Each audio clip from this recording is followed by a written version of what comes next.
One question that I feel like I get asked all the time is really how to build muscle and lose fat at the same time. Now, unfortunately, there's so much literature and so much things out on the internet and videos that are just not giving you the right answers. And if they are giving you the right answers, they're like answers that are like way too sophisticated, way over people's heads.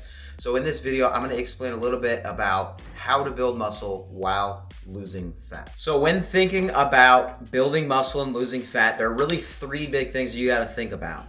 Number one is gonna be nutrition in the kitchen. It's very, very important. We're gonna talk about what to eat, kind of how to structure your nutrition, how supplements aren't going to serve a huge purpose in this process, and all of that fun stuff. The second thing we're going to talk about is muscular hypertrophy, training for hypertrophy, how to shape your program, and how to shape your overall training philosophy.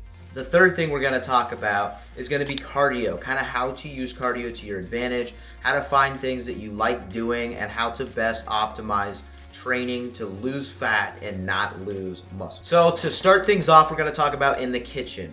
Now, one of the most important things and the most generically based foundations of knowledge that you can really accumulate is to just keep in mind that your input, your consumption of calories needs to exceed or be higher than the output.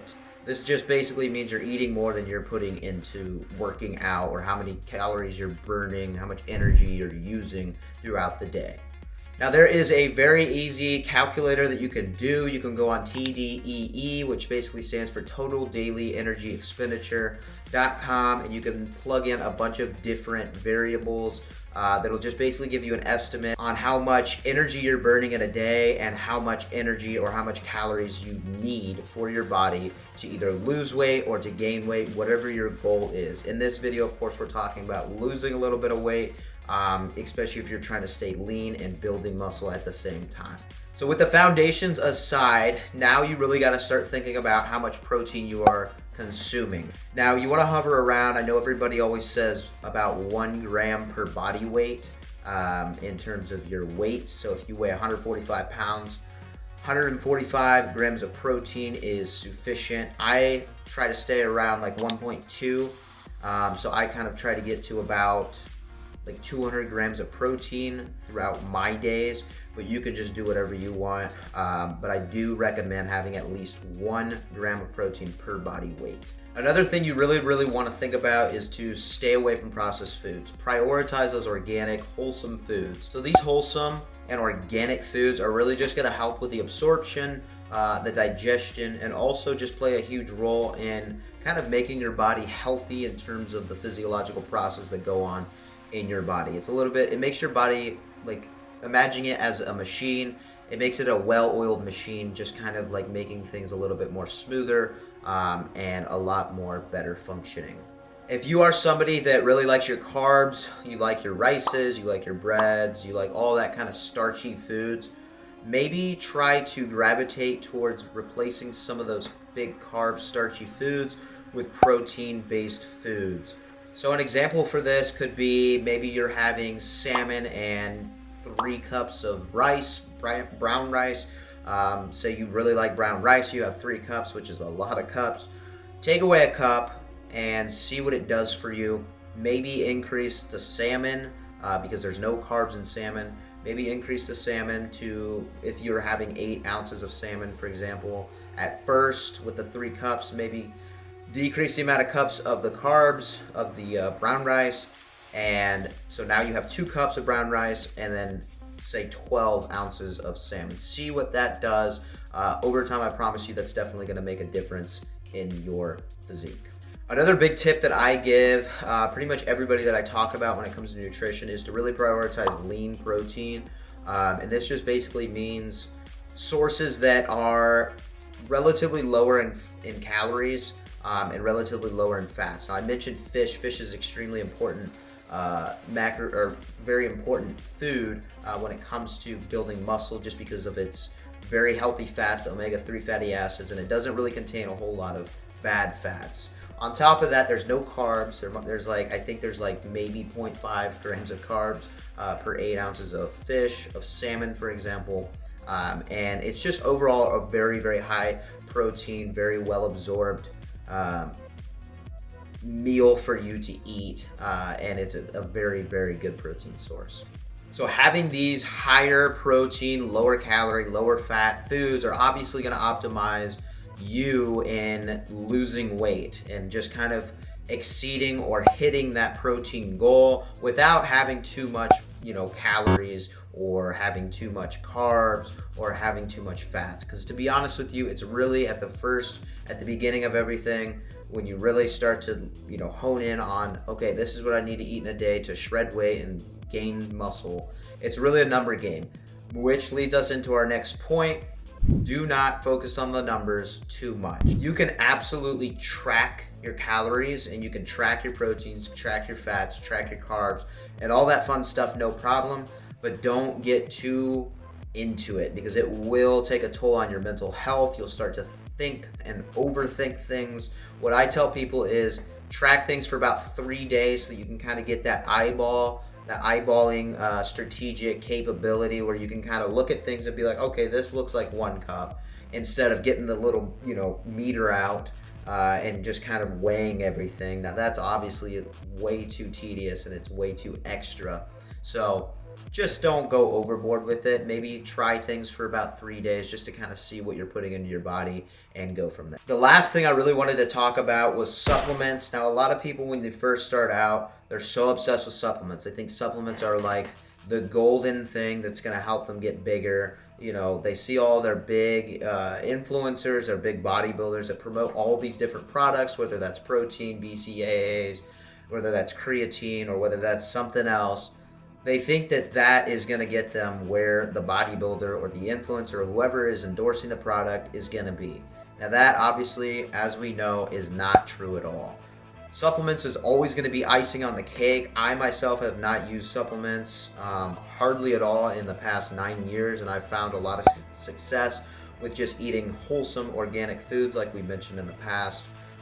It's way better to just focus on eating real foods, because some of that artificial food, it might be absorbed and it might help you, but short term it's very kind of in one side, out the other, unfortunately. So don't get too caught up in all that fun stuff. Don't waste all your money. If you see a protein product that you really want to get, and maybe it is going to help you in the mornings when you gotta rush to work, maybe just down a quick protein shake, sure, but don't replace a meal for just a protein shake. That will never work for you, I promise. So the next thing that I really wanted to talk about, which definitely aids in building muscle and losing fat, is just training with a hypertrophic mindset. So hypertrophy, in the most basic sense, is essentially building of cells, the building of muscle, the building of strength. A lot of what hypertrophy is just that building process. So to build things, obviously you have to put a stimulus to it. So the stimulus, for me anyways, is going to be strength training starting the workout, followed by a lot of variations of training, so a lot of volumetric variations to kind of sculpt things up and just tighten things together. So that's what kind of brings the more the strength, but also the aesthetics to your physique. For example, we'll do a chest day today, bench day. So obviously we're going to go in there and hit, let's say 3 sets of 8, my program says. Well, for that 3 sets of 8, I'm going to hit, say, 245. In like 3 weeks, when I have to hit the 3 sets of 8 again, I'm probably going to hit 265. So that's going to be like a big change, obviously. So that right there is a hypertrophic fundamental in training. So you're gaining muscle, you're gaining strength, and you're gaining numbers. So starting with the bench press, obviously we're focusing on strength, and then after that, I might do one more strength-based training exercise, and then after that, I'll kind of follow it up with some more volumetric, like variations of training that are really gonna help sculpt the body. It also aids a lot with cardio, because having a high heart rate, you can even give that an example as being a high intensity interval state, where you're really just kind of making your heart work a little bit harder than it would if you were just doing like a strength exercise. So during these volume variations, I'm really focusing on high reps. I'm focusing on supersets sometimes, which is like double the reps is what you would normally be doing. And I'm also really thinking about very low rest time. So we're talking like 15 to 30 seconds of rest. This is really gonna make your heart pump a little bit faster, which in turn increases the amount of energy output that your body is doing, which yields a more higher output, a higher workload on your body, and it makes you burn calories a little bit easier. Now with these calories, you're not burning muscle, you're burning fat because it's more of a high intensity interval state. So we'll talk about that a little bit later, but that's just basically what hypertrophy looks like for me in my fundamental workouts. Another thing I do just want to mention is it's very important to follow a program, because if you're not following a program, you're kind of going in there in the dark and you're just kind of relying upon what your memory has to say for the workout. So sometimes you just won't remember, you know, what weight you had or what weight you did for bench press last time. Then maybe you end up doing like a weight even lower than it. Like, you just can't rely upon your memory for everything. You've got a ton of things on your mind. You're doing a ton of things throughout the day and the week. How are you supposed to remember everything? Write it down in a program. It's very important to have that just to stay organized and to really optimize your training moving forward. And lastly, the last thing I really wanted to talk about with burning fat and gaining muscle, it's very important to have cardio introduced into your training regimen. I know cardio is not the most fun, the most praised thing in the world, because it's really not like, it's not enjoyable. I mean, sometimes it's enjoyable, but other times it's just like the biggest drag in the world, because you're looking at a wall and you're just, you know, constantly, you know, there's no stimuli to it. But it doesn't have to be that way. You can watch anime, you can listen to a podcast, you can call a friend, FaceTime a friend. You can do whatever you want, and that's the beauty of it. So we're gonna talk about two different kinds of cardio that are really gonna help in burning fat and gaining muscle. Here are the two right now. So the first one I want to talk about is high intensity interval training. Now this is a little bit more of an advanced form of cardio. It's not advanced really at all, but it does require a little bit more output of your body. It makes your heart pump a little bit harder. It just takes more out of your body, essentially. High intensity interval training is basically a style of training that is very high output of your body for, like, let's say a minute or 30 seconds, and then you basically rest, or you go very, very lightly, and then within another minute you're doing the same high output, and then you rest. So think about like sprints, think about biking. If you're biking up a hill and you're trying to go like full-fledged, full force, full speed, obviously that's more of a high intensity interval state, so that's going to make your heart pump a little bit faster. So with your heart pumping a little bit faster, basically you're burning more calories, and on top of that, you're kind of you're spiking your metabolism, and you're making your body work a little bit harder, not only during the actual workout, during the actual high intensity interval state, but also after that state, and like well after, like an hour after, your body's still kind of working to repair itself. So that shows like a big spike in metabolism, and it's gonna overall shred some of that fat. It's gonna make your body still be burning calories even after like an hour or two of your workout. On the flip side, a low intensity interval state is obviously a lot more manageable and a lot more easy. You can absolutely get on a treadmill for about like 30 to 40 minutes, 30, 45 minutes, and watch like anime, or you can watch a YouTube video, or you can even watch a movie if you really want, or you could talk to a friend. You're not like, your heart isn't feeling like it's going to explode out of your chest. You can have a good conversation like we're having right now and have no problems breathing. With that, however, you're not going to burn quite as many calories as you would with a high intensity interval state or high intensity interval training. Just because you're not really going to be tapping into as much ATP. It doesn't really take as much energy, and you're not outputting as much energy for your body, and as a result, you're not burning as many calories. One advantage of doing the low intensity interval state is if you're somebody that likes to train fasted, if you're doing fasted cardio, I would definitely gravitate more towards the low intensity, so getting on a treadmill for about 30, 45 minutes. Just because if you are going to do high intensity interval training, not only are you going to feel probably quite lightheaded because it takes a huge toll on your body, but it also will kind of tap more into shredding not only fat, because you absolutely will shred fat, but you might tap into shredding more muscle in that sense as well when you're fasted. So if you're thinking to yourself, well, which one should I try? I would definitely encourage you to try the low intensity interval state first. But if you do have more of like an athletic performance based background, definitely, obviously you probably heard of high intensity interval training. So you can absolutely give it a try.